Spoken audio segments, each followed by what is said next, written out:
Okay, context clues. Using words around a word to determine its meaning.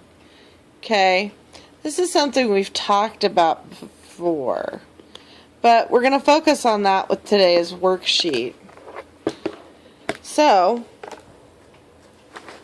if you could look at page 27, we're going to talk about using context.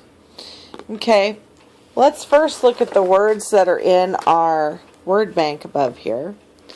And the words we're dealing with today are energetic, homesick, generous, negative, relative, thoughtful, and grateful.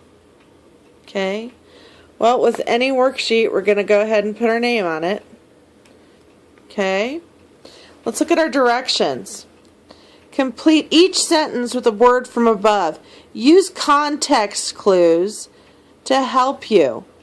So you're going to have to pay attention to the words around or the meaning of the sentence to determine which word we're going to use from our word bank. So let's do number 1 together. Having his own books to read at camp kept Mark from getting... Okay, so we're going to have to find something up here that could fit here to complete the sentence and make it make sense. Now, if I look at it, having his own books to read at camp kept Mark from getting... I would put bored there if I were to use one of my own words, but I have to use one of these.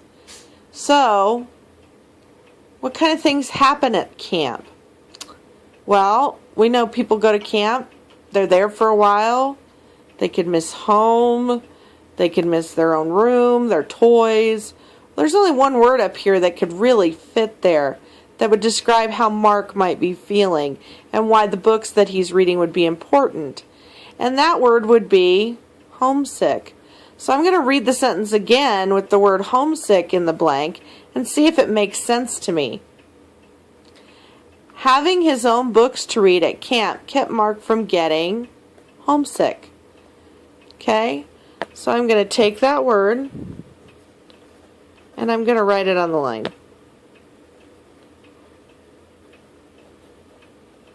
Okay, and then to know that I used it, I'm going to go ahead and cross it out of my word bank. Okay. It's really important to insert words into the blank to see if they make sense. Okay. I'll read the sentences with you. Then you can go back through and see if you can figure out which words go in there. Number 2. Mr. Cook's donation of 100 books to the town library was very blank. Number 3. A library boat takes books to Uncle Nico, a blank of mine in Finland. Number 4. A camel must be very blank to carry 400 pounds of books. Number 5. This cheerful book will get rid of blank thoughts. Number 6. The residents are blank for the workers who bring them books. And our last sentence for today is, it was blank of the librarian to save that book for Soren. Okay, now it's your turn. Read the sentences again. Determine which one of our words works best in the blank. When you've used a word, go ahead and put a line through it so that you know you've already used that word in a sentence. If you have any questions, rewind the video and watch it again. And don't forget to put your name on your paper. Now it's your turn.